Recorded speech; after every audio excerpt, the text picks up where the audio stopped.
La reine a déjà assuré que son deuxième fils a perdu ses titres militaires et l'utilisation de son Altesse royale alors qu'il fait face à une action civile américaine pour des allégations d'agression sexuelle, des affirmations qu'il a toujours niées. Mais maintenant, un sondage Sunday Express a révélé que 72% pensent que le prince devrait perdre le titre de duc d'York, avec seulement 13% disant qu'il devrait le conserver et 15% indécis. Et dans un coup supplémentaire, 76% ont déclaré qu'il devrait également perdre sa place de 9e dans l'ordre de succession au trône, 11% disant qu'il ne devrait pas et 13% indécis. Le sondage a été réalisé par Redfield et Wilton Strategy pour cet article. Cela s'est produit alors que le radiodiffuseur vétéran Andrew Marr a prédit hier un tremblement de terre éthique à la mort de la reine. Dans sa première interview depuis son départ de la BBC le mois dernier, après plus de 2 décennies au sein de la société, il a déclaré que certains membres de la famille royale se comportaient comme des passagers clandestins en supposant que l'institution de la monarchie ne peut jamais être remise en question.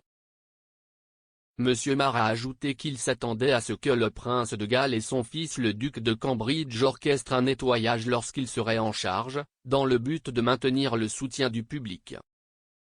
Le résultat dévastateur du sondage pour le prince Andrew, 61 ans, fait suite à des informations selon lesquelles il risque de perdre sa protection policière 24 heures sur 24 dès le mois prochain après avoir été démis de ses fonctions de royal de première ligne par Sa Majesté. Au total, 1500 adultes ont été interrogés, bien que 37 répondants ignoraient totalement les allégations contre le prince Andrew. On ne leur a pas demandé leur avis pour savoir s'il devait conserver son titre ou sa place dans la ligne de succession. Le sondage a également annoncé de mauvaises nouvelles pour le neveu d'Andrew, le prince Harry, avec seulement 29% d'entre eux affirmant que le duc de Sussex et sa famille devraient bénéficier d'une protection policière par le ministère de l'Intérieur lorsqu'ils visitent le Royaume-Uni. 58% des personnes interrogées estimaient qu'ils ne devraient pas bénéficier d'une protection policière, et 13% étaient indécis. Harry a demandé un contrôle judiciaire de la décision du ministère de l'Intérieur de ne pas lui permettre de payer la sécurité de la police du Met pour lui et sa famille lors de leur visite au Royaume-Uni ce printemps. Ils viennent pour un service commémoratif à l'abbaye de Westminster pour son grand-père, le prince Philippe.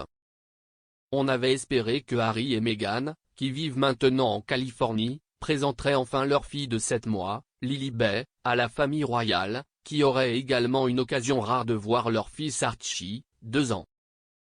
À moins que Harry ne gagne sa bataille juridique sur les arrangements de sécurité, cela est désormais considéré comme peu probable. On s'attend à ce que son oncle Andrew trouve peu de réconfort dans son soutien public en baisse alors que son équipe juridique se prépare pour son procès civil à New York cet automne, au plus fort des célébrations du jubilé de platine de Sa Majesté. Après avoir perdu ce mois-ci ses titres militaires et ses patronages royaux, une source proche du duc a déclaré qu'il continuerait à se défendre contre les accusations de Virginia Giuffre. Elle allègue qu'elle a été victime de la traite par le regretté financier pédophile américain Jeffrey Epstein et d'autres au prince Andrew, et qu'il l'a agressée sexuellement alors qu'elle avait moins de 18 ans, faisant de Madame Giuffre une mineure en vertu de la loi américaine au moment de l'allégation. Les abus. Le prince Andrew nie avec véhémence toutes les allégations. L'auteur royal Margaret Holder, écrivant ci-dessus, a qualifié les résultats du sondage de décisifs. Elle a ajouté, beaucoup en ont assez de la honte du comportement sournois d'Andrew et pensent qu'il a avili la reine. Le biographe d'Andrew, Nigel Cawthorne, a déclaré, si un jury américain se prononce contre lui, il n'y aura pas de retour possible pour lui. Il pourrait finir par être poussé à vivre le reste de ses jours dans une sorte d'exil semi-reclus et auto-imposé. Les gens le détesteront ici et il n'aura nulle part où se cacher. Alternativement, il a été souligné la semaine dernière que si le duc gagnait l'affaire en tant que citoyen privé, la reine pourrait restaurer ses rangs militaires, ses patronages et l'utilisation du titre de HRH. Cependant, l'associé d'Andrew a également averti que ce pourrait être une affaire différente si le frère d'Andrew, le prince Charles, était monté sur le trône. Mais ils ont insisté, je suis sûr qu'il fera ce qui est bon pour la famille et le pays. Dans son interview avec un journal, M. Marr a déclaré hier, « On a le sentiment que toute la question de l'avenir n'a pas été discutée depuis très longtemps, car la reine est tellement admirée et tellement vénérée. Quand ce jour terrible viendra où la reine ne sera plus parmi nous, le pays entrera dans un état de choc.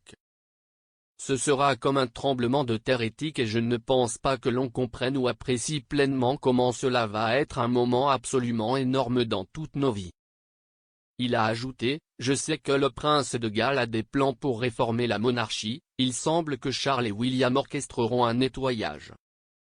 Ce ne sera pas pareil, la monarchie moderne sous Charles doit gagner sa place chaque jour, chaque semaine et chaque mois dans l'affection des gens. » Cela s'est produit alors qu'un autre sondage a révélé que la duchesse de Cornouailles est en passe de gagner le soutien de la majorité du public cette année. L'étude suggère que les Britanniques se réchauffent à l'idée que Camilla devienne reine lorsque Charles montera sur le trône. La duchesse, dont la popularité a lentement augmenté depuis son mariage avec le prince en 2005, jouit de son opinion publique la plus positive depuis une décennie. Son taux d'approbation est de 45%, avec Charles à 60%, selon une enquête YouGov. Cela la laisse sur la bonne voie pour enfin briser la barrière de la moitié de la population embrassant son rôle dans la vie publique. Cela renforcera l'espoir qu'un jour elle sera acceptée comme reine consort dans un changement par rapport à la politique du palais de Buckingham après son mariage, quand il a été dit qu'elle serait appelée Sarah la princesse consort lorsque son mari serait roi.